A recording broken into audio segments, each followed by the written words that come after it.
여수에 와서 말씀을 전하게 되어서 대단히 감사합니다. 여수에 오니까 자연도 아름답지만은 교회가 참 은혜로운 것 같습니다. 오늘은 특별히 총회 이단대 책부주관으로 이단 세미나를 하게 되겠는데 강이기 때문에 한 1시간 내지 1시간 10분 정도 요한계시록의 중심 사상 그리고 이단들에 대해서 빠른 속도로 쭉 살펴보도록 하겠습니다. 그러면은 한국 교회에 이단들이 참 많습니다. 어디 가나 이단들이 있지만은 우리 한국만큼 이단들이 많은 것도 드물 것입니다. 외국에서 들어온 여호와의 증인, 몰몬교, 안식교 등이 있고요. 그리고 특별히 한국에서 자생한 이단들 대표적인 것이 통일교, 전도관, 구원파, 그리고 이제 근래에 아주 명의를 떨친 신천지, 그리고 하나님의 교회도 아주 대단하다고 합니다. 제임스 등등 우리나라에 수백 개의 그 이단들이 활동하고 교회를 해치고 있는데 사태가 아주 심각합니다. 한국 교회의 이단의 뿌리는 어떻게 시작하는가? 일제 강점기 시대에 시작했는데 1900입니다. 1920년대 그러니까 1910년 전으로 대부흥이 있었고 한국 교회가 이제 부흥하고 토대를 잡아갔는데 그러나 20년대가 되니까 이단들이 나타나서 해치기 시작합니다. 1920년대에 4명의 여인이 한국 이단의 중요한 뿌리라고 생각하는데 우리 한국 교회 이단들의 중심도 여인들, 특별히 이제 노파들이라고 하는데 여인들이 큰 역할을 하고 있습니다. 대표적인 사람이 유명화, 김성도, 허호빈, 박을용인데 이 사람들은 다 여자 이름입니다. 남자 이름처럼 보이지만 다 여자입니다. 자, 유명화는 원산을 중심으로 활동했는데 감리교 출신입니다. 유명화는 이제 신비주의 계통의 이단이에요. 1927년에 이제 원산에서 입신했다, 신들이 있다는 거죠. 그 예언을 하고 방언을 하고 그리고 이제 신들려서 강신극을 이제 연출했습니다. 그 자기가 직통 계시를 받는 주장이에요. 예수님이 자기에게 나타나셔서 말씀하신다. 그래서 이 직통 계시를 주장하는 것이 이단들의 중요한 특징입니다. 그래서 오늘날 혹시 여러분 중에도 여러분 주위에 없겠지만 혹시라도 내가 계시 받았다 이렇게 주장하면은 그것은 이상하다. 이단일 위험성이 있다. 그렇게 생각하셔야 됩니다. 자, 이 유명한은 예수님께서 자기에게 친히 임하셨다. 직접적으로 임하셨다. 이렇게 주장해요. 그 칠림이라고 합니다. 칠림. 예수님이 자기 안에 들어오신다. 그래서 이걸 이제 임유라 이렇게 또 부릅니다. 그래서 이 유명하가 나중에 한준명, 백남주 이런 사람들 이제 장로교 출신인데 유명하고 만나면서 영향을 받아요. 그리고 이용도 목사는 감리교 목사고 어떤 면에서는 굉장히 헌신적이고 훌륭한 분인데 그러나 원산의 유명화 이쪽 이단들하고 관계를 결국 끊지 못하고 나중에 이단으로 정죄가 되었습니다. 최근에 감리교에서 이단을 해제했다 하지만은 그러나 해제한다는 것이 그게 무슨 의미가 있겠습니까? 그 다음에 김성도 평북 철산 출신인데요. 평양에 와서 이제 활동하는데 이 여인은 한국 교회의 그 이단의 중요한 그 뿌리가 되는 피가름 원리, 쉽게 말하면 혼음교리를 주장한 최초의 사람으로 알려져 있습니다. 이 김성도는 예수님과 2번 대화를 나누었다. 1923년, 그러니까 유명화보다도 한 4년 빠릅니다. 예수님과 대화를 나누는데 첫째는 죄의 뿌리와 음란에 대해, 죄의 뿌리와 음란에 대해, 그러니까 선악과를 따먹었다는 게 뭐냐, 이걸 문자적으로 보지 않고 비유적으로 이제 풀이합니다. 선악과 따먹었다는 것은 실제 그런 과일이 아니고 성적인 죄를 지은 것을 말한다. 그래서 에덴 동산에서 하와가 뱀과의 육체적 관계를 통해서 더러운 피가 인류에 들어온 것이 타락이다 이렇게 봅니다. 그러니까 이제 이게 더러운 피를 없애야 된다. 그래서 혼음 교리를 이제 만들어가지고 그 피가름 원리를 이제 주장했습니다. 그리고 두 번째는 재림주는 인간의 몸을 통해서 한반도에 오신다. 재림주가 오신데 한반도에 오신다 이 사상 이단들에 아주 많이 나타나는 것입니다. 그래서 김성도는 세주님이라 이렇게 일컬어지고 세주파라 또는 성주교, 거룩한 주님 성주교라 이렇게 불려졌습니다. 이 김성도의 이런 이제 사상은 그 후에 정덕은 이 혼음에 연루된 정덕은 여인, 그 다음에 김백문은 앞에 있는 그 백남주의 제자인데 바로 통일교의 이론을 제공한 사람입니다. 박태선, 문선명으로 이어지는 간음, 혼음을 주장하는 이제 그런 것의 뿌리가 되었습니다. 자, 그 다음에 허호빈, 김성도가 죽고 나서 허호빈이 이어받았는데 성주교단 평양교회의 지도자가 되었습니다. 사상은 비슷한데 재림주님은 구름을 타고 오시는 것이 아니고 인간으로 오신다. 재림주님이 인간의 모습으로 오신다. 처음에는 이상한 게 재밌는 게 여자로 오신다 이 주장이죠. 평양에 오신다 그랬고 1946년 6월 2일 날 재림하신다 이래 주장했는데 예언은 빗나갔습니다. 그러니까 이단들의 그 뭐 예언은 빗나가는 게 많지요. 그러나 예수님이 오실 때 우리가 옷을 만들어 드려야 된다 해가지고 아주 좋은 옷을 준비하고, 그래서 예수님의 옷을 만들 천을 살 때는요 깎지도 않았다 그래요. 가서 부러운 데를 다 주고, 그래서 참 옷을 많이 만들었습니다. 그리고 선악과를 따먹은 것은 성적인 타락을 의미한다. 그리고 크오비는 모든 성경은 비유와 상징으로 되어 있다. 그 다음에 이제 크오빈이 와서 재림 주님은 남자다. 그 다음 박을용이라는 노파는요 자신은 하나님의 부인이다, 하나님 아내다, 이렇게 주장했어요. 처음에는 문선명 씨가 따라다니면서 이 박을용 노파의 축복을 받으려고 애를 썼는데, 나중에는 이 박을용이 문선명 씨를 하나님이라 부르고 자기 남편이라, 자기는 하나님의 부인이 된 거죠. 자, 이런 주장을 했습니다. 자, 그 다음에 백남주는 유명화의 기도회에 원산에서 참석을 했는데, 백남주는 원래 장로교예요. 평양신학교 나온 상당히 공부를 잘한 히브리어와 헬라어에 능한 이런 사람이었는데, 신비주의 계통에 심취했어요. 스웨덴 볼이라든지 뭐 선다싱이라든지 이렇게 가지고 좀 이상한 데 빠졌습니다. 원산의 신학산에서 가르쳤는데, 신학산은 여기 수도원인데 사실은 오늘 같은 신학교예요. 처음에 한 뭐 10명 안 되는 학생 데리고 했는데 그 여자들이 많았어요. 거기서 이제 교수도 하고 또 사감도 하고 기숙사에 사감하다가 이제 여자 기숙사에 새벽마다 밤중에 돌아다니다가 이상하게 됐죠. 그래가지고 임신시키고, 그래가지고 뭐 천국 결혼이라 해가지고 또 그런 이제 사건을 일으켰습니다. 1934년에 그런 이제 천국 결혼 사건이 일어나고, 그래서 쫓겨났습니다. 쫓겨나가지고 김성도의 성주교단으로 갔습니다.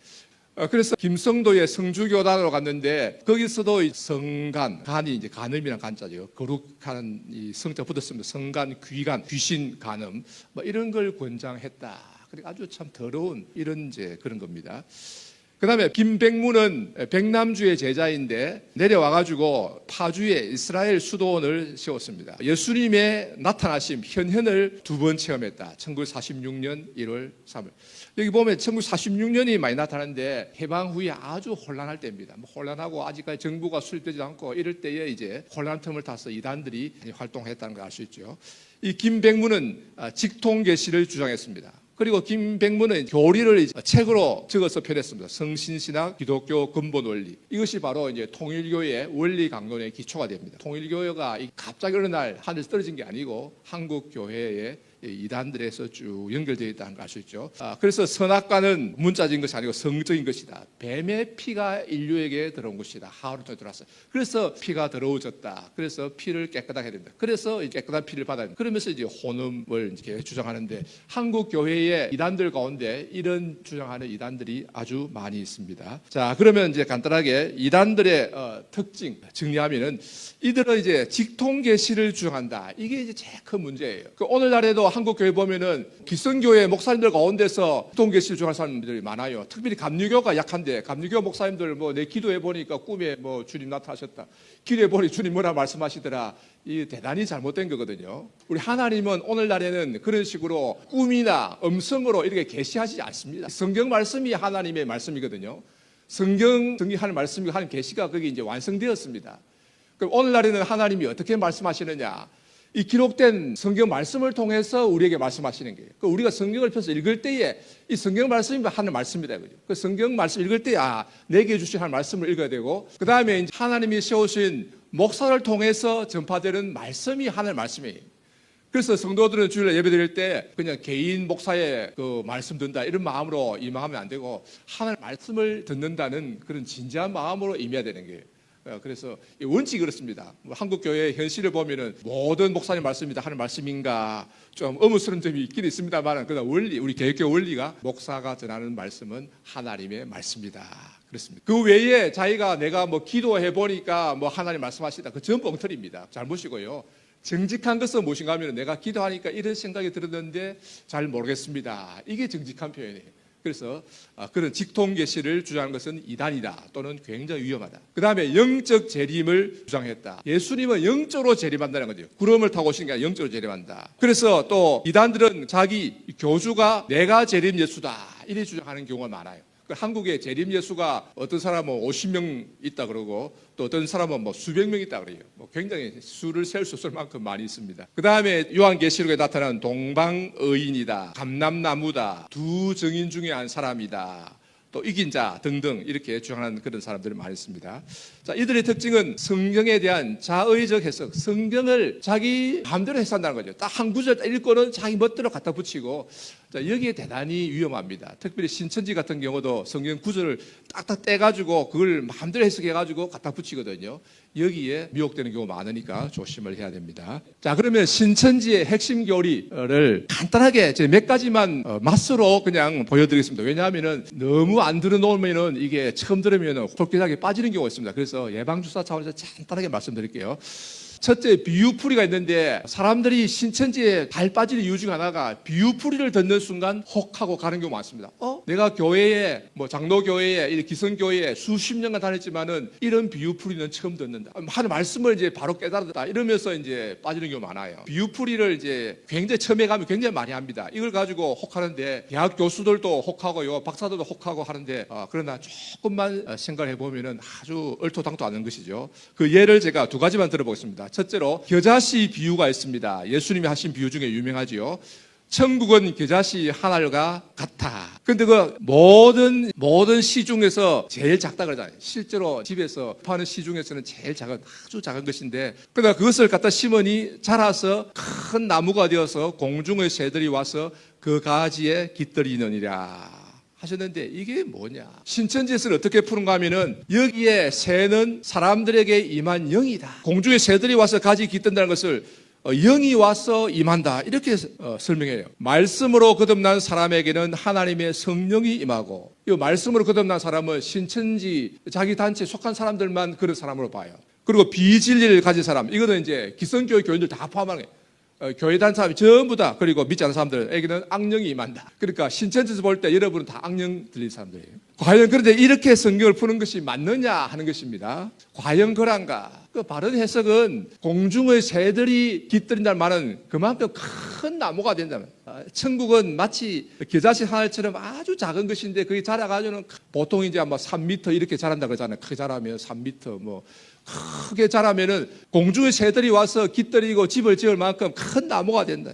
그 천국 복음은 처음에는 미약하게 시작하였으나 처음에는 갈릴리 나사렛 예수 한 사람을 시작했고, 갈릴리 지방의 어부들과 촌사람들 12명 세워서 시작했고, 처음에는 아주 미약하게 시작했으나 나중에는 창대하게 된 예루살렘과 온 유대와 사마리아와 또 로마 제국 전체로 온 세상에 퍼져서 지금 천국이 하나님의 이 교회가 크게 창대하게 되었습니다. 그래서 세상에 많은 사람이 메시아 안에서 안식을 누리게 된다. 그래서 세상에 참 많은 사람들이 예수를 믿어서 구원을 얻고 복을 누리고 평강을 얻게 된다, 안식을 누리게 된다, 그런 의미로 말씀을 하신 것입니다. 그런데 이제 그걸 떼가지고 신천지에서는 딱 이렇게 공중의 새는 영이다 이렇게 갖다 붙이면 사람들이 얼떨떨 하는데 그 속아 넘어가면 안 된다는 거죠.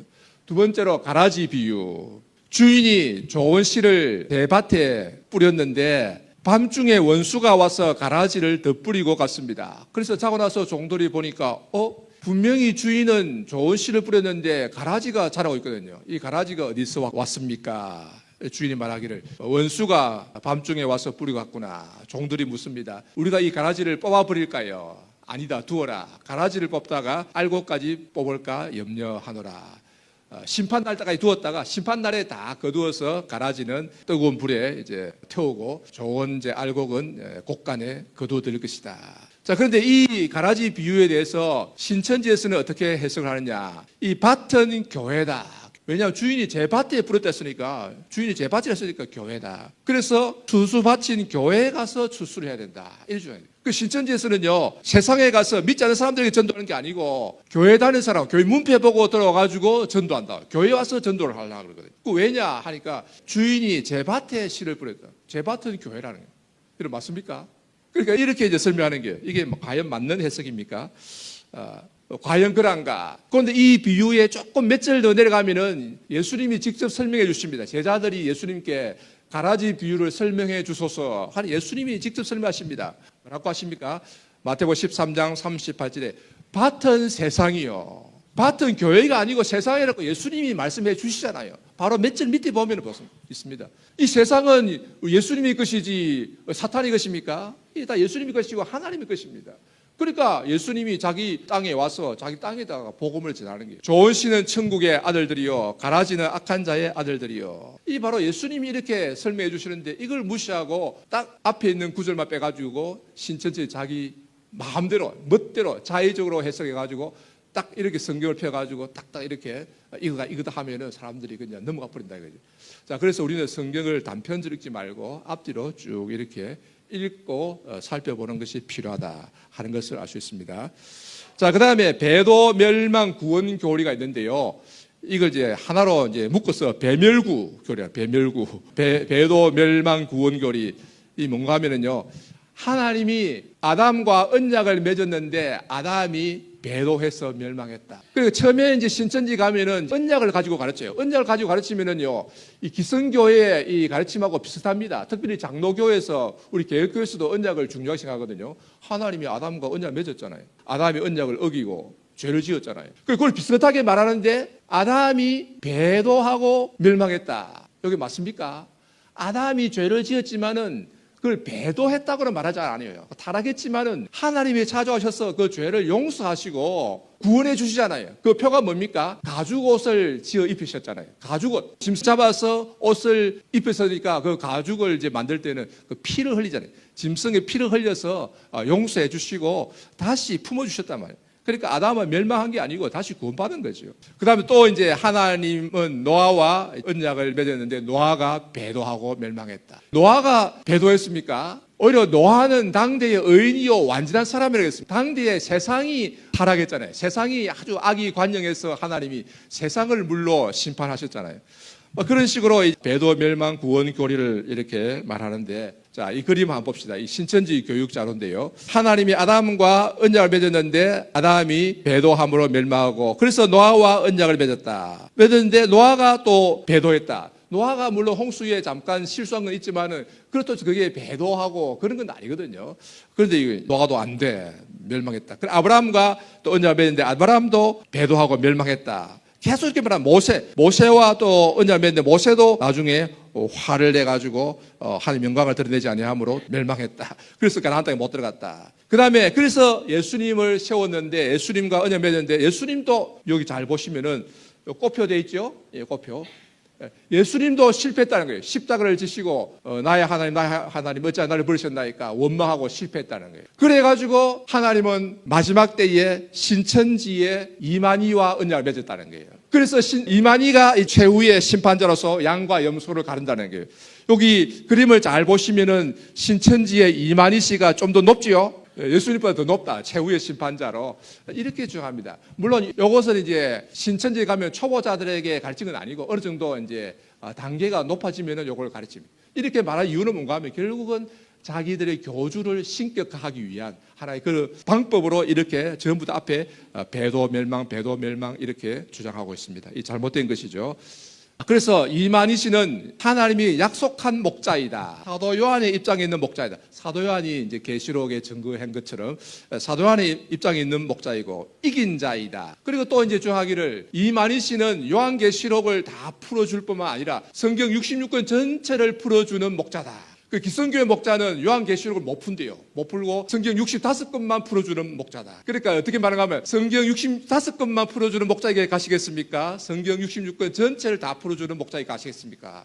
그 성경 전체를 해석해주는 목자들이 가야 구원받는다. 이렇게 말해요. 이게 신천지의 주장입니다. 그래서 이만희 씨는 이긴 자다. 요한계시록 보면 예수님이 이긴 자고 또 예수를 믿는 우리가 이긴 자거든요. 이긴 자, 또 이기는 자.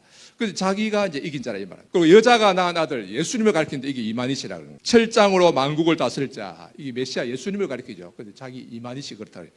그리고 이만희 씨는 자기를 또 보혜사라 이렇게 주장해요. 자, 육체 영생 교리는 뭐 하도 얼토당토 않는 건데 이건 시간이 없어서 넘어가겠습니다.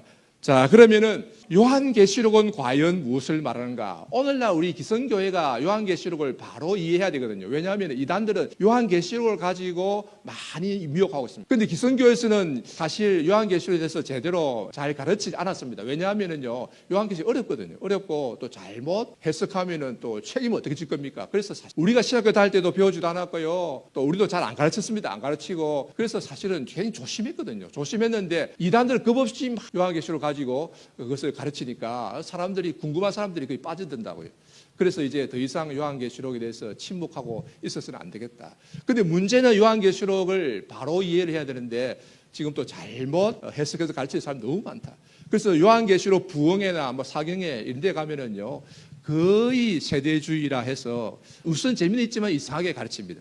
그래서 그런데 안 가는 게 좋아요. 안 가는 게 옳습니다. 안 가는 게 옳고요. 어떤 뭐 요한계시록을 가르쳐 드립니다. 절대로 가지 마십시오. 가지 마시고 담임 목사님한테 허락받고 이렇게 하시기 바라고 이 교회에서 이렇게 배우시는 게 옳습니다. 자, 요한계시록의 중심 사상. 요한계시록 도대체 무엇을 말하는가 몇 가지 정리했습니다. 첫째로 교회와 세상 사이에 싸움이 있다. 교회와 세상, 이 세상에는 영적인 싸움이 있다. 여러분, 교회가 세상에 참 빛으로 와 있는데요, 세상이 환영하지 않습니다. 환영하고 마땅히 박수를 치고 해야 되는데요, 이상하게 세상이 교회를 미워하고 핍박합니다. 그래서 교회는 환난과 핍박을 당한다. 어떤 많은 사람들이 교회가 잘못했으니까 그런 게 아니냐, 물론 그런 것도 있지요. 어떻게 교회가 다 100% 잘할 수 있습니까? 우리가 잘못하는 것도 있지요. 그러나 교회가 잘해도 교회가 세상 사람들을 위해서, 이웃 사람들 위해서 기도하고 사랑을 베풀고 뭘 주고 이렇게 해도 주위 사람들이 미워하는 경우가 또 많이 있어요. 그러니까 왜냐하면 세상은 교회를 미워한다. 왜 그런가 하면 세상의 배후에는 사탄이 있기 때문에. 믿지 않는 이 세상의 배후에 아무것도 없는 게 아니에요. 결국 영적인 실체인 사탄이 있다. 사탄은 요한계시록에서 용이라 이렇게 불립니다. 여러분, 용이란 것은요 사탄의 상징이에요. 그 중국의 대표적 상징이 용이잖아요. 용춤 추고요. 근데 그게 좋은 게 아니거든요. 우리나라 어떤 국어학자는 뭐 용은 동양에서 좋은 겁니다. 귀한 동물입니다 하는데 그걸 믿지 않는 사람들이 용을 숭배할 때 하는 거고, 성경에서 용은 사탄의 상징이다. 또 옛뱀이라, 이것은 에덴 동산에 나타난 뱀, 그게 바로 사탄이다. 그리고 마귀라, 마귀. 단수로 마귀를 할 때는 이것은 이제 사탄을 뜻하는데, 마귀들 이래 할 때는 귀신들을 가리킬 수도 있습니다. 그래서 우리말의 마귀란 말은 조금 혼란스러운데 성경에서는 마귀를 사탄이라는 의미로 이렇게 사용하고 있습니다. 온 천하를 꿰는 자라, 미혹하는 자라 이렇게 말합니다. 그러나 교회의 배후에는 그리스도가 계신다. 교회의 배후에는 예수 그리스도가 교회의 머리로 계신다. 이게 참 중요한 거거든요. 눈에 보이지 않지만 예수님이 교회의 머리가 되시고 주인이 되시고 교회를 다스리신다. 그래서 결국은 이 세상에서는요, 교회와 세상 사이에 영적 싸움이 있지만 궁극적으로는 그리스도와 사탄 사이의 싸움이다. 이렇게 볼 수 있습니다. 자, 그래서 교회와 세상 사이에 싸움이 있는데 가만히 있는 게 아니고요, 교회는 사실 이렇게 사랑을 이렇게 베풀어도 세상은 미워합니다. 세상은 또 오른쪽에 있는 게 아니라 왼쪽에서도 이렇게 공격하고요, 아래 위로 공격하고 양사방으로 둘러싸서 세상이 공격합니다.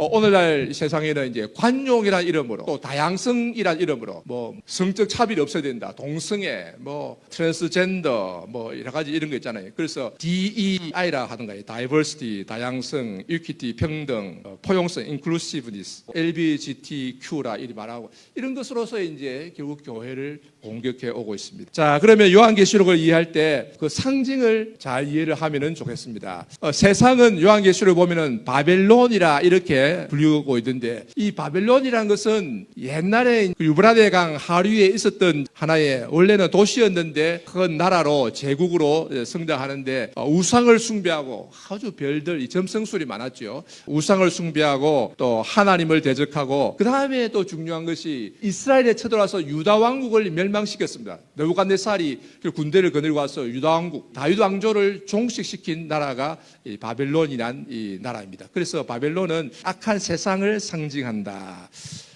교회는 예루살렘이라 이렇게 불리고 있는데, 이 예루살렘이라는 것은 문자적으로 지금 있는 저기 이스라엘 땅에 있는 그 예루살렘을 가리키는 것이 아니고, 지금 이스라엘 땅에 예루살렘 가봐야 별로 거룩하지 않습니다. 거기 보면은 뭐 정통 유대인들이 있고, 그 다음에 또 아랍 사람들이 있고, 뭐 아르메니아 계통이 있고, 기독교인들은 소수가 있고, 그렇게 거룩하거나 경건하지 않습니다. 지금은 아주 뭐 세상적이고.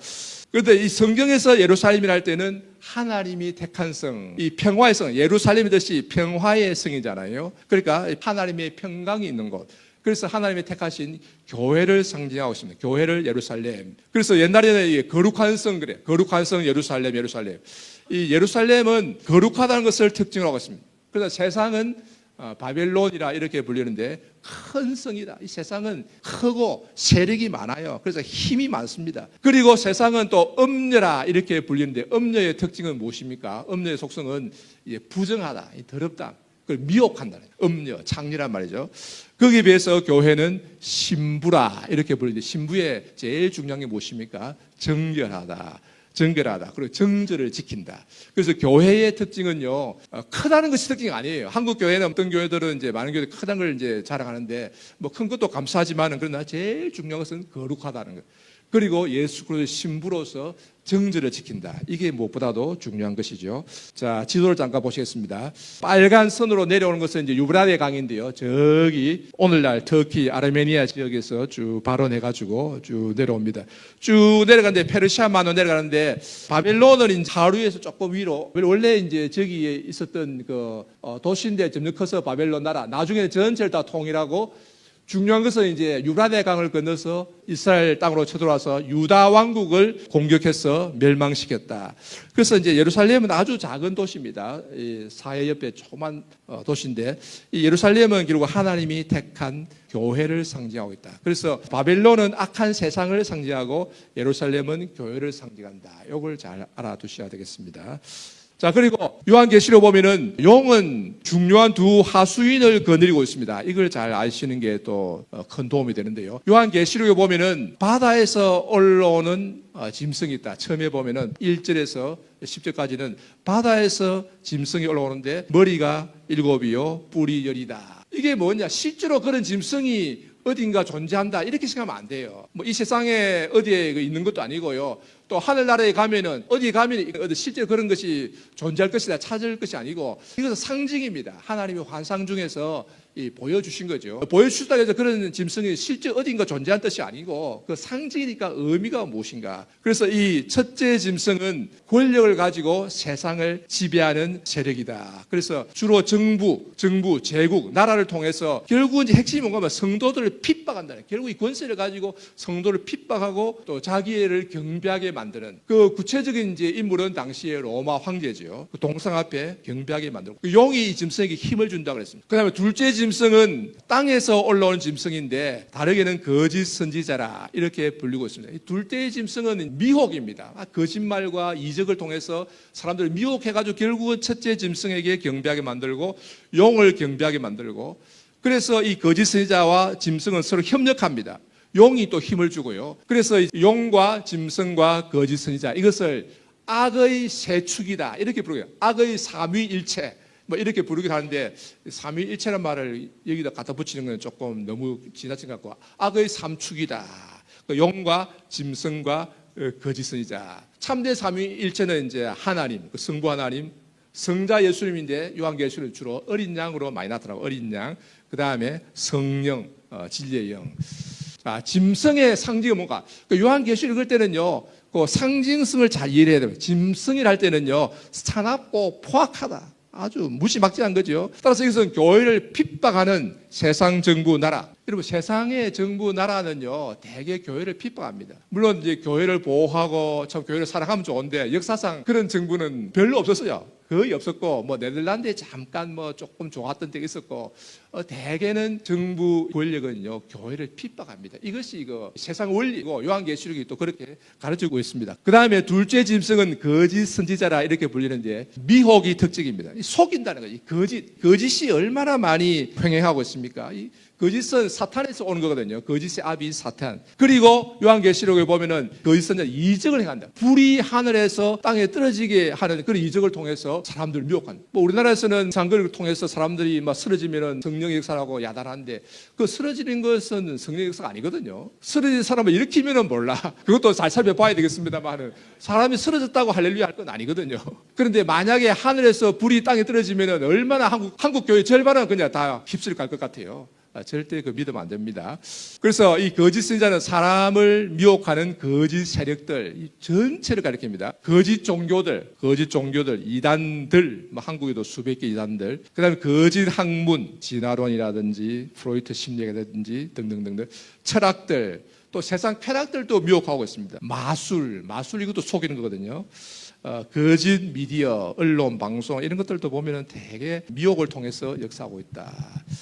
온 세계가 그렇습니다. 그런데 교회와 세상 사이에 싸움이 있는데 그 다음에 교회가 승리한다. 이것이 또 요한계시록에서 말하는 중요한 그 내용입니다. 왜 교회가 결국 이기느냐? 그리스도가 승리하기 때문에. 교회의 주인은 그리스도인데 그리스도가 결국 사탄을 이기잖아요. 그래서 교회의 승리는 이미 예정되어 있다 하는 것을 알 수 있습니다. 자, 오늘 읽은 계시록 17장 14절. 자, 거기 보면은 그들이 어린 양과 더불어 싸우려니와 어린 양은 예수 그리스도. 어린 양은 만주의 주시오 만왕의 왕이심으로 그들을 이기실 터예요. 이거 보면 참 역설적입니다. 어린 양은 원래는 어떻습니까? 굉장히 약하잖아요. 연약하고 유순하고 그냥 뭐 잡아먹히기 쉬운 그런 짐승이잖아요. 그런데 그 어린 양이 짐승을 이긴다는 거예요. 왜 그렇습니까? 어린 양은 예수 그리스도를 상징하는데 만주의 주시오. 원어를 그대로 번역하면 주들의 주, 영어로 하면 Lord of Lords 되겠죠. 만왕의 왕, 오늘 그대로 번역하면 왕들의 왕, King of Kings죠. 그 어린 양 예수 그리스도는 이 세상의 모든 주들, 모든 왕들의 왕이 되시기 때문에 그들 이긴다. 이 세상에 어떤 강력한 세력이 할지 다 이긴다. 또 그와 함께 있는 자들, 곧 부르심을 받고 택하심을 받은 진실한 자들도 이기리로다. 우리는 어떻게 이기는가 하면요, 우리 힘으로 세상 이기는 게 아닙니다. 절대 못 이깁니다. 우리 힘이 없습니다. 어떻게 할 수가 없어요. 그러나 예수님이 이기기 때문에, 우리 예수님을 믿기 때문에 그리스도 안에서 우리는 함께 이기는 거예요. 따라서 우리의 모든 소망은 예수 그리스도 안에 있습니다. 왜냐하면 만주의 주, 만왕의 왕이심. 이 신앙의 근본으로 다시 돌아와서 우리 예수님을 더욱더 열심히 잘 믿어야 되겠습니다. 자, 그래서 요한계시를 보면은 그리스도는 승리자라, 이긴 자, 또 이기는 자. 그리고 예수님을 참되게 믿는 우리도 이기는 자라 이렇게 말해주고 있어요. 이 신천지의 교주가 아닙니다. 우리가 이긴 자고 예수님이 이긴 자. 그리고 짐승과 거짓 선지자는 어떻게 되느냐? 그들의 결국은 불못에 던지운다. 19장 20절에. 그리고 그들의 우두머리가 되는 용, 이 사탄은 어떻게 되느냐? 사탄도 마찬가지로 불못에 던지운다. 이것은 20장 10절에 나와 있습니다. 그래서 이 용이 이 세상을 다스리는데 짐승과 거짓 선지자는 용이 부리는 두 하수인이라고 했습니다. 사탄이 이 세상을 지배할 때 짐승, 세상의 권력을 통해, 그 다음에 거짓 선지자, 미혹을 통해서 지배하는데, 그러면 이 세상은 이제 악한 세상은 이제 음녀라, 바벨론에 불리는데 음녀란 것은 더럽다. 참 부정하다. 이 세상이 부정하거든요. 그걸 미혹한다. 바벨론은 큰 성 바벨론이라 우상을 숭배하는 하나님을 대적하고 교회를 핍박. 이 바벨론 결국 멸망하고 만다. 이것이 요한계시록이 가르쳐 주는 것이. 그 18절에 보면은 무너졌도다, 무너졌도다, 큰 성 바벨론이요. 이제 바벨론이 무너졌다는 거예요. 문자적으로 바벨론은요, 이미 옛날에 파괴도 없습니다. 예수님 당시에는요, 바벨론은 바벨, 구약에는 바벨은요, 그냥 폐허에, 지금도 이라크의 중남부에 가면 그 폐허로 있습니다. 그 바벨론 제국은 벌써 무너졌고요. 그래서 이 바벨론은 바로 악한 세상을 말하고 있습니다. 자, 그러면은 좀 더 각각 중요한 그 주제를 살펴보겠습니다. 14만 4천은 누구인가? 14만 4천 많이 말하지요. 계시록 7장 4절 8절에 보면은 인침받은 자의 수를 들었는데 14만 4천이라. 이스라엘의 각 지파에서 12,000명씩 그 12지파 합치니까 14만 4천 명이다. 이 14만 4천이 누구인가? 이 세대주의는 이제 부흥사들이 많이 퍼뜨리고요. 또 시중에 나오는 통속적인 책들은 거의 다 세대주의 책들입니다. 그 미국의 종말론이 되게 세대주의가 많아요. 요즘은 좀 덜하다 하는데 미국의 이 참 목사들, 신학자들이 좀 신앙이 좀 한때는 많이 좋았는데 종말론에 가면은 이상한 게 너무 많아요. 다 믿으면 안 됩니다. 그런데 이단들은 이 14만 4천을 문자적으로 이해하는 경향이 있습니다. 14만 4천 명, 구원받은 자 14만 4천이 끝나면은 이제 이 세상 역사가 끝이 나고 종말에 온다는 거죠. 신천지가 원래 이렇게 주장을 했습니다. 지금도 그렇게 주장하는데 이 14만 4천에 대해서 영적 새 이스라엘의 제사장이라. 이 신천지는요, 성경적인 용어들을 가져가지고 사람을 홀려버려요. 아니, 혼이 빠지게 만드는데 이 뭔가 하면은요, 육적 이스라엘은 구약의 이스라엘이고 영적 이스라엘은 교회고 신천지 단체는 영적 새 이스라엘이라. 이런 용어들에 속아 넘어가면 안 된다. 그의 제사장이다. 알곡 신앙인이다. 그런데 문제는 14만 4천이 차면은 세상에 종말이 오고 끝이 날 줄로 알았는데 그러면 벌써 자기들은 14만 4천이 넘었잖아요. 신천지의 지금 숫자가 몇 명입니까? 엄청 많잖아요, 지금. 뭐 아무리 적게 짜도 35만 명 사실 훨씬 덜 될 것 같아요. 왜냐하면 해마다 시온 기독교 신학원, 요즘은 시온 기독교 선교센터라 그렇게 부르던데 거기에 수료하는 사람의 그 숫자가요 10만 명이 넘어요. 2023년에 대구에서 10만 명 이상이 수료했고요. 그저 2022년에 10만 명 수료했고요. 작년에도 청주에서 10만 몇천 명이 수료했다 그래요. 그리고 코로나 때문에 못하다 2019년에 10만 명 그래 수료하고. 그래서 시온 기독신학원 자기들 신학교인데 그 과정이요 8개월 과정이래요. 초등 과정, 중등 과정, 고급 과정을 해야 되는데 8개월 동안 열심히 공부해가지고 시험 쳐가지고 합격해서 그 졸업한 사람이요. 인터넷에 보니까 58만 명이래요. 그러니까 신학교 공부해가지고 합격한 사람이 그래요. 그러면 도대체 14만 4천 명이 차면은 종말에 와야 되는데 왜 종말에 안 오냐? 그래 질문할 수 있죠. 그러니까 제가 어떤 이제 들리는 말이 하면은 졸업한다고 다 구원받는 게 아니고 성적 순으로 자른다 그래요. 그러니까 머리 나쁘면은 그거 가도 안 되는 거예요. 또는 이제 열심히 충성하면 헌금 많이 하고 전도 많이 충성하면은 그게 또 된다. 결국은 이제 미혹이죠. 그런데 이런데 시온 기독교 선교센터에 기성교회 목회자들 그렇게 많대요. 수천 명이 목사 전도사들이. 그 사실인지 모르겠는데 그러나 사실 굉장히 많이 미혹되고 있는데 진짜 큰일입니다.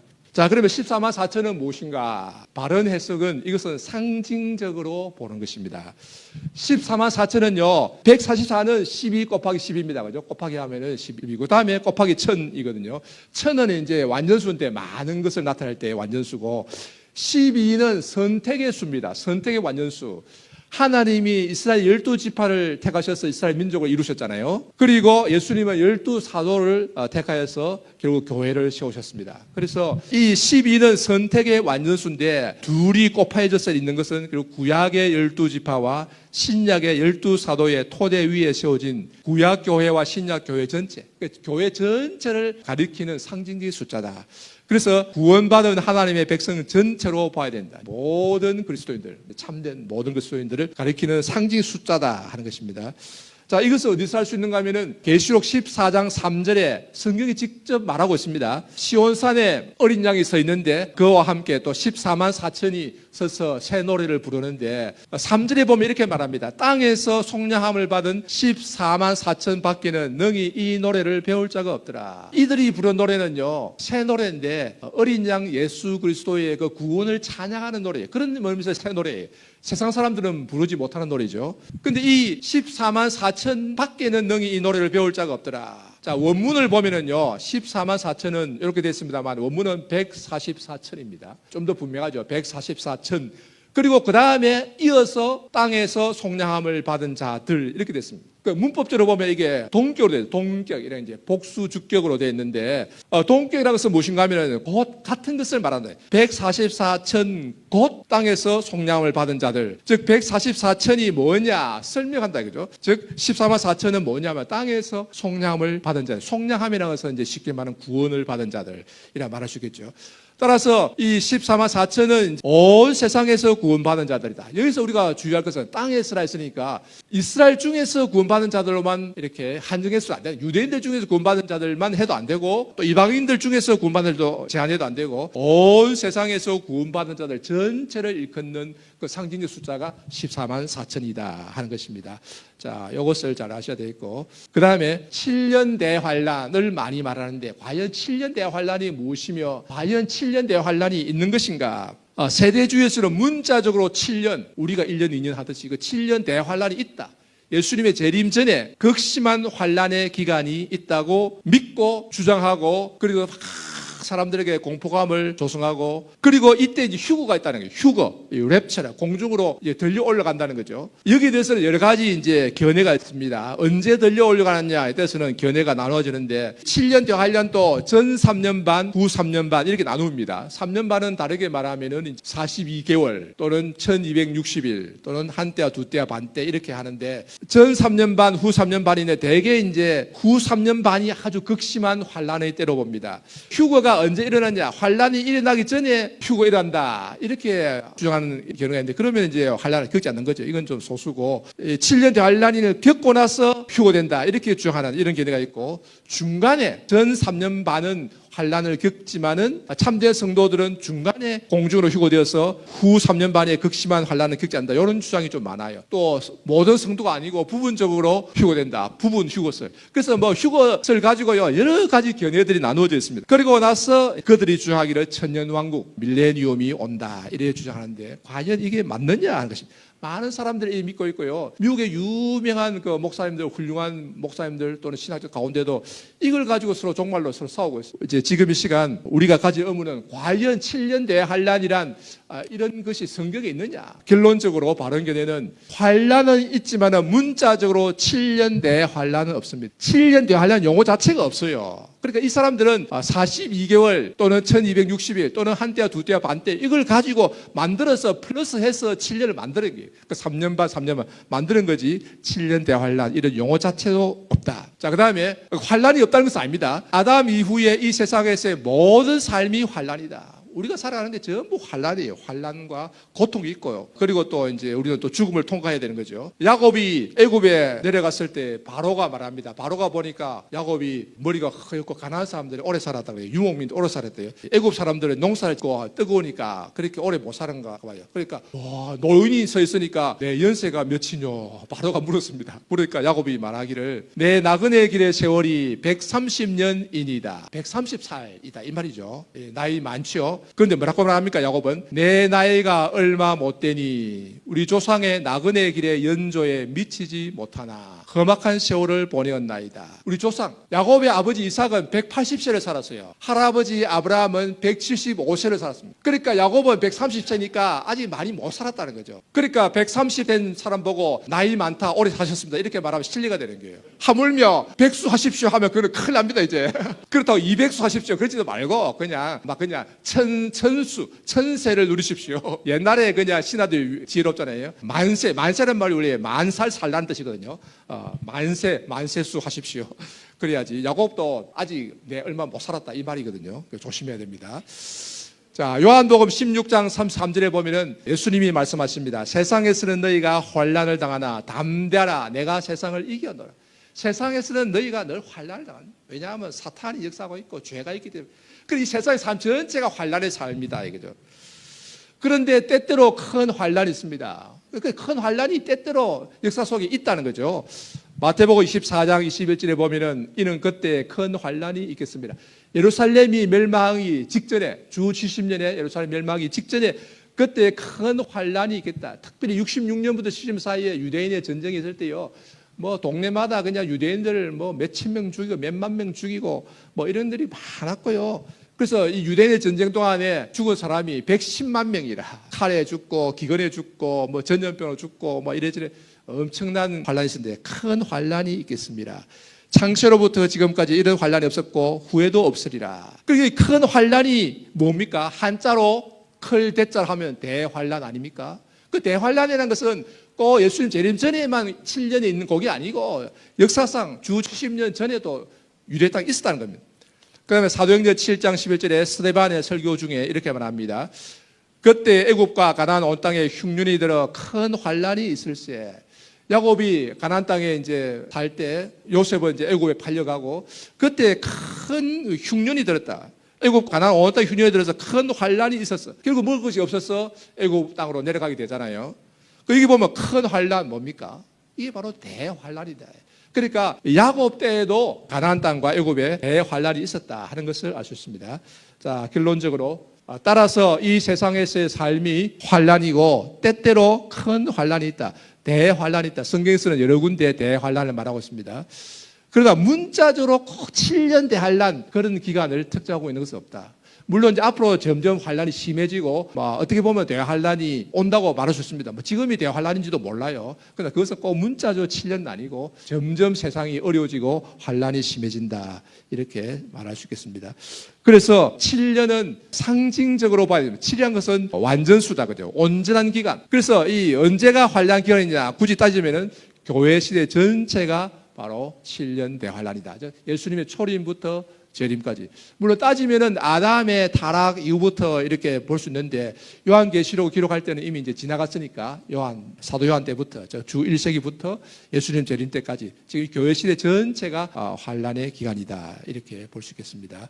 자, 그다음에 666은 누구인가 또는 무엇인가? 계시록 13장 끝에 보면은 짐승의 수를 세어보라 하면서 666이다. 짐승의 수를 세어보라. 그것은 사람의 수니 그의 수는 666이다. 이 666이 무엇인가? 사람들이 많이 이것을 가지고 말합니다.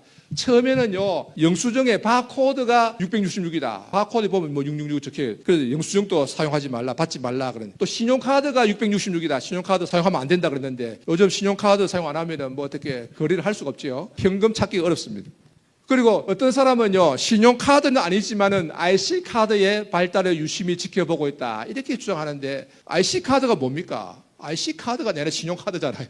신용카드가 전에는 마그네틱을 사용했는데 요즘은 IC를 사용하거든요. 그러니까 그 같은 말인데, 자기는 신용카드라고 주장 안 했다. 단지 IC카드의 발전을 유심히 지켜보고 있다 했는데, 내가 IC카드가 신용카드입니다.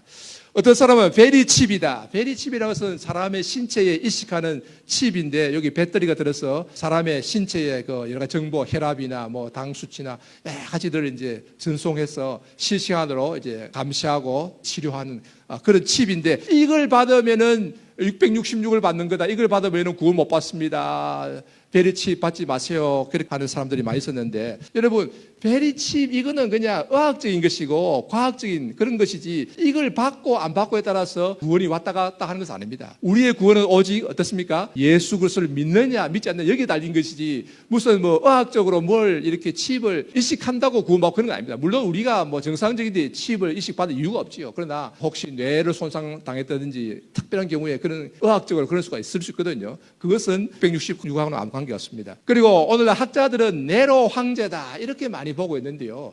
네로 황제는 68년에 이미 죽었습니다. 그런데 요한계시록에 기록된 것은 밤모섬에 유배되었을 때인 95년 또는 96년에 밤모섬에서 풀려났거든요. 도미치아누스 황제 때입니다. 그러니까 이미 요한계시록 기록할 때 네로 황제는 죽은 지 30년 가까이 지났어요. 그러니까 네로 황제를 두려워하고 무서워하고 할 이유가 없는 거죠. 그래서 이제 학자들은 이상하게 666의 네로 황제다 그러면서 죽었던 네로가 다시 살아서 돌아온다는 신화가 당시에 퍼졌었다. 전설이 퍼졌었다. 그걸 이제 사도 요한이 뭐 여기 적었다는데 제가 볼 때는 영 말이 안 되는 것 같습니다. 그게 아니고요. 자, 우리 개혁주의에서는 어떻게 보느냐? 개혁주의에서는 666을 상징적으로 봅니다. 요한계시록에 나타나는 숫자가 일반적으로 다 상징적이거든요.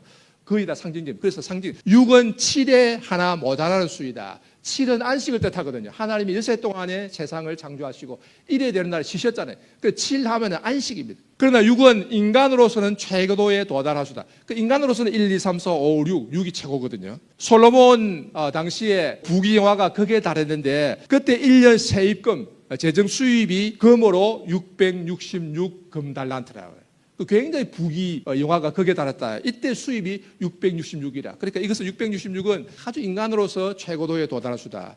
6이 세 개니까 이것은 세상의 충만함을 의미한다. 그래서 이것은 이제 상징적으로 적그리스도를 상징한다. 여기서 적그리스도라는 것은 어떤 개인 인물이나 단체가 아니라 하나의 전체적인 사탄의 세력으로서 적그리스도를 나타낸다. 이렇게 말할 수 있겠다. 그래서 우리 핸드릭슨 같은 주석가는 말하기를 666은 실패 위의 실패 위의 실패다. 이것도 좋은 표현이죠. 그리고 그레고리 비르 미국에 이 비르 아직도 살아있는 줄 아는데 미완성과 불완전을 나타낸다. 이것도 좋은 표현입니다. 자, 그 다음에 이제 넘어가서 아마겟돈 전쟁은 무엇인가? 이 성경에 요한계시록에 아마겟돈 전쟁이 예언되어 있다고 야단인데요. 3차 세계대전은 아마 이스라엘의 아마겟돈에서 일어날 것이다. 이것은 최후의 전쟁이다. 그 옛날에는 그랬습니다. 소련과 중국 군대가 연합해서 몰려올 것이다. 소련은 지금 없어졌지요. 없어지고 러시아고. 한때는요, 또 EU가 여기에 가담해서 같이 이래 이스라엘 쳐들어온다. 이렇게 주장했어요. 왜냐하면 그때 EU가 10개국이었거든요. 지금은 27인가 그렇게 되는데 요즘은 그 주장은 쑥 들어갔습니다만은 한때는 이제 소련과 중국 군대. 왜 중국 군대인가 하면은 2만만을 동원할 수 있는 나라는 중국밖에 없다. 이래가지고 그랬는데 이런 원래 주장은 조금씩 사라졌지만 그러나 어쨌든 마지막 최후의 전쟁이 중동에서 일어날 것이라고 믿는 사람들이 많습니다. 계시록 16장 12절 16절에 보면은 아마겟돈이라는 그 이름이 나오는데요. 여섯째 천사가 그 대접을 큰 강 유브라데의 소돔에 강물이 말라서 동방에서 오는 왕들의 길이 예비되었더라. 새 영이 히브리어로 아마겟돈이라 하는 곳으로 왕들을 모으더라. 그래서 아마겟돈 전쟁이라 하는데 이게 뭔가? 아마겟돈이라는 이 단어는요, 원래는 하르마겟돈입니다. 하르는 히브리어로 산을 의미해요. 산, 언덕, 산 할 때 산. 마게돈은 머깃도를 의미하는데, 그러면은 마게돈, 머깃도 산이라는 뜻인데, 여러분 이스라엘에 가보시면은 또 지도를 아무리 봐도 머깃도 산은 없습니다. 가봐도 머깃도 산은 없어요. 머깃도라는 성이 있습니다. 옛날 유적지가 있고요, 우물이 있고요, 그 평지입니다. 그리고 머깃도 성이 있고 그 앞에 쫙 넓은 평야가 머깃도 평원입니다. 이 머깃도 평원은요, 옛날에 사사기에 보면은 드보라와 바락이 가나안의 야빈의 군대 장관 시스라의 군대를 무찌른 곳입니다. 이 머깃도 평원에서 산에서 다볼산에서 쫙 내려가지고 공격해서 무찔렀거든요. 그리고 나중에 이스라엘 역사에서 아주 경건한 왕인 요시아가 애굽의 바로 너거를 막으로 나갔다가 애석하게 죽임당한 곳이 바로 이 머깃도 평원입니다. 그래서 이 머깃도는 이스라엘에서 전쟁을 나타내는, 전쟁을 상징하는 곳이다. 지도를 잠깐 보겠습니다. 자, 이 왼쪽에 이게 갈멜산입니다. 갈멜산 저기 산에 있고요, 엘리야가 올라갔던 산이 있습니다. 그리고 머깃도 조금 아래쪽이 머깃도의 성입니다. 성, 그냥 우물이 있고요, 옛날 성이 있었고요. 그 앞에 있는 노랗게 색칠한 이곳이 머깃도 평원입니다.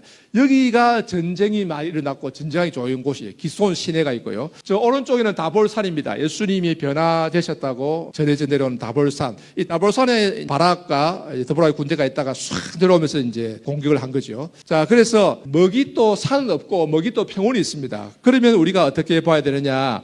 아마겟돈은 전쟁의 장소를 상징한다. 즉, 한 세상이 교회를 공격하는 것을 상징한다. 계시록 20장 8, 9절에 보면은 천년이 참에 사탄이 옥에서 놓여 나와서 땅의 사방 백성 곧 곡과 마곡을 미혹하고 모아 싸움을 붙이리니, 곡과 마곡이 나타나는데 이게 참 구약의 에스겔서를 읽다 보면 이게 신기하지요. 뭐 로스 땅 나오니까 러시아다 뭐 이렇게 옛날에 말씀가 했는데, 요한계시록 20장 8절에 보니까 땅의 사방 백성이라고 풀어주고 있어요, 성경 자체가. 그리고 곡과 마곡, 곡은 물론 왕의 이름이고 마곡은 곡의 땅이란 그런 뜻이지만 곡과 마곡 전체 요 표현이 땅의 사방 백성을 나타내는 표현이다. 땅의 사방 백성을 미혹하여 싸움을 붙이는데 그 수가 바다의 모래 같으리라. 그들이 지면에 널리 퍼져 성도들의 진, 교회죠. 성도들의 진, 교회고, 사랑하시는 성, 문자적으로는 예루살렘인데 여기서 예루살렘은 지금 있는 그 땅이 아니라 결국은 교회를 가리키는 그런 상징으로서 예루살렘을 하늘에서 불이 내려와서 그들을 태워버려요. 그러니까 이 계시록 20장 8절 9절에 말한 것이 무엇인가 하면은 이 세상 이 종말이 다가오면은 온 세상의 악한 세력이 연합해가지고 교회를 공격한다는 거예요. 그러니까 다양성, 평등, 포용성, 그래가지고 교회가 왜 이것을 포용하지 않느냐, 관용하지 않느냐, 그래가지고 막 이렇게 이제 교회를 공격하는. 표적은 교회입니다, 교회. 그 다양성, 평등, 포용성 이런 가지고 교회를 공격하고요, 관용의 이름으로 공격하고, 그래가지고 교회를 공격하는데 결국은 위기에 처하지만은 하늘에서 불이 내려와서 그들을 태워. 하나님이 개입해서 그것들 다 무너뜨리고 승리하게 된다는 거예요. 이것이 요한계시록이 우리에게 말해주고 있는 것입니다. 자, 그래서 정리하면은 곡과 마곡은 땅의 사방 백성을 가리키고 성도들이 지는 교회, 사랑하시는 성은 예루살렘인데 곧 교회를 가리킨다. 그리고 유브라데 강을 건너온다는 것은, 유브라데 강은 아까 본 것과 같이 이스라엘과 바벨론의 경계이다. 이스라엘은 교회를 뜻하고 바벨론은 세상을 뜻한다. 다시 한번 지도를 보면은, 자, 유브라데 강이 있고요. 오른쪽이 원래는 이게 바벨, 구약에서는 바벨이고 신약 바빌론이란데, 바벨론 이 나라가 있던 것이 나중에는 전부 다 이제 통일하죠. 저 위에는 원래 아수르가 있던 곳인데 결국은 이제 저까지 다 통일하고, 바벨론이 결국 이제 우상을 숭배하고 아주 강력한 나라가 되어서 이스라엘을 공격해서 결국 다윗 왕조를 이제 무너뜨렸습니다. 그 유다 왕국을 멸망시키기 때문에 유다 왕국은 결국 교회를 상징하고요. 그래서 악한 세상이 교회를 공격한다는 것을 말하는데, 유브라데 강은 악한 세상과 교회 사이의 경계선, 마지막 때 되면 하나님이 경계선을 허무신다는 거예요. 그래서 이제 악한 세상이 막 교회를 막 공격해 온다는 거예요. 지금 이미 시작이 된 것처럼 느껴지지요. 예. 그래서 바벨론과 이스라엘 사이에 유브라데 강이 있어서 좀 하나님이 억제하고 있었는데 이것이 이제 풀린다 하는 것입니다. 자, 바벨론의 멸망. 그런데 이 바벨론은 멸망한다고 말하고 있습니다. 14장 8절에 무너졌도다 무너졌도다 큰 성 바벨론이여.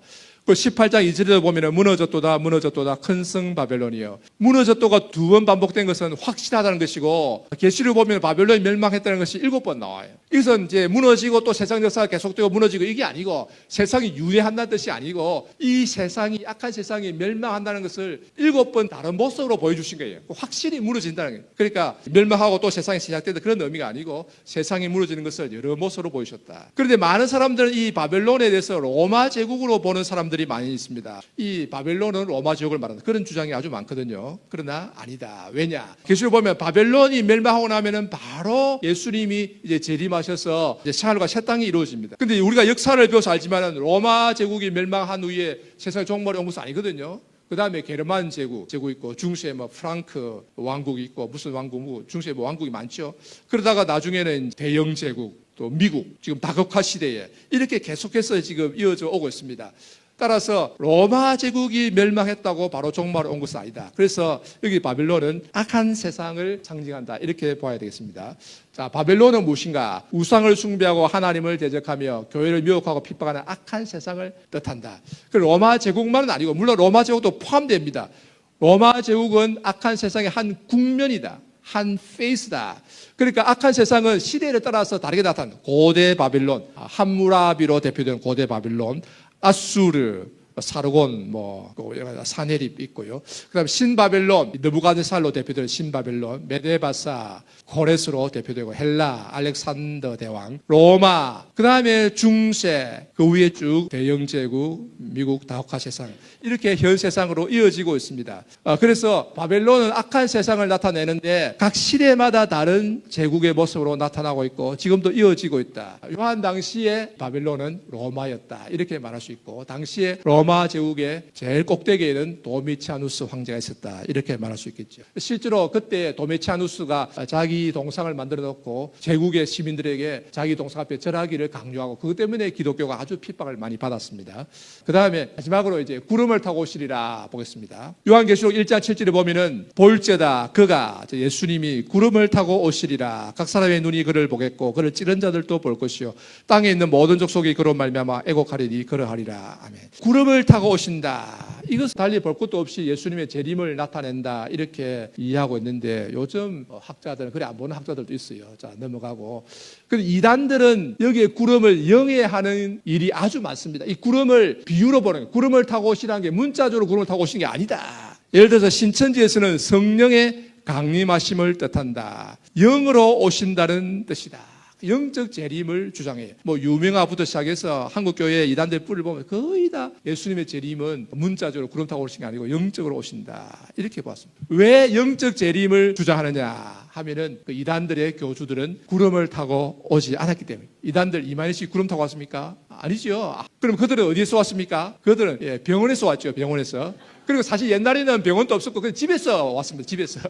작은 방에서 그냥 따뜻한 불 떼어놓고 그래 온 경우 많아요. 그런 사람은 결코 재림 예수가 될 수 없는 것입니다. 왜냐하면 재림 예수는 구름을 타고 오셔야 되거든요. 그러니까 구름을 타고 온 재림 예수는 아직 없습니다. 그죠? 예수 아직 오시지 않은 거예요. 그런데 그 재림 예수를 믿는 사람들은 얼마나 참 어리석었냐 하는 걸 알 수 있죠. 그래서 구름이란 것은 문자적 의미로 봐야 되겠습니다. 사도행전 1장 9절에 예수님이 승천하실 때 이 말씀을 마치시고 그들이 보는 데 올려져 가시니 구름이 그를 가리어 보이지 않게 하더라. 예수님이 승천하실 때 제자들 쫙 쳐다보고 있는데 구름이, 이거는 문자적 구름입니다. 구름이 가려서 보이지 않게 하더라. 그 11절에 보면은 너희 가운데서 하늘로 올려지시니, 이 예수는 하늘로 가심을 본 그대로 오시려. 그래 구름이 가렸는데 그대로 구름과 함께 구름을 타고 오신다 하는 것입니다. 마태복음 24장 30절에 보면은 그때 땅의 모든 족속들이 통곡하며 그들이 인자는 예수님이 구름을 타고 능력과 큰 영광으로 오는 것을 보리라. 구름을 타고. 그러니까 구름과 함께, 구름 속에서 또 구름 위에서 전치사는 이렇게 다르게 나타납니다. 구름을 타고 오는 것을 우리가 다 본다 그랬어요. 땅의 모든 사람이 다 볼 수 있어요. 또 마태복음 26장 64절에 이후에 인자가 권능의 우편에 앉은 것과 하늘 구름을 타고, 하늘의 구름을 타고, 이 구름을 타고 오는 것을 너희가 보라. 우리가 눈으로 볼 수 있습니다. 영적인 재림이 아닙니다. 영적인 재림을 볼 수 없잖아요. 그래서 예수님은 마지막에 이제 구름을 타고 오시는 것이, 물론 천사장의 나팔 소리와 함께 오시죠. 천사들과 함께. 이 세상의 모든 일들은 결국 예수님의 재림을 향해서 나가고 있습니다. 이 세상에 전쟁이 있고요, 끝이 잘 안 나지요. 기근이 있고요, 전염병이 있고, 불법과 불의가 난무하고 거짓과 이단들이 창궐하고, 이 모든 것들은 결국 예수님의 재림을 향하여 나아가고 있다는 것을 보여주고 있습니다. 사람 힘으로 이게 고칠 수가 없어요. 고치기 어렵습니다. 고칠 수가 없어요. 예수님이 재림하셔서 악한 세상을 판하시고 새 하늘과 새 땅을 창조하실 것이다. 그리고 마지막에는 예수님이 재림으로 말미암아 모든 불의가 심판을 받고 새 하늘과 새 땅이 된다. 그때 우리 예수 믿는 자들은 다 구원받는다는 거예요. 그래서 계시록의 제일 끝은 어떻게 맺고 있습니까? 22장 20절에 보면은 내가 진실로 속히 오리라. 예수님이 속히 오리라 하시거늘 아멘 주 예수여 오시옵소서. 사도 요한이 또 교회 대표로서 이렇게 고합니다. 아멘 주 예수여 오시옵소서. 예수님의 재림이 우리의 희망이고 우리의 소망이다 하는 것입니다. 따라서 우리 모두 다시 오실 만왕의 왕 만주의 주 예수님을 바라보고 사모하면서 지금 이 세상에 사는 동안에 예수를 믿는 믿음을 잘 지키고 우리 주님께 충성하는 성도들이 다 되시기를 바랍니다. 아멘. 오직 우리 주 예수님을 바라보는 그 수밖에 없습니다. 더욱더 신앙의 본질 예수님을 바라보고 예수님을 사모하고 기도하며 기다리는 주의 거룩한 신부들이 다 되시기를 바랍니다. 아멘.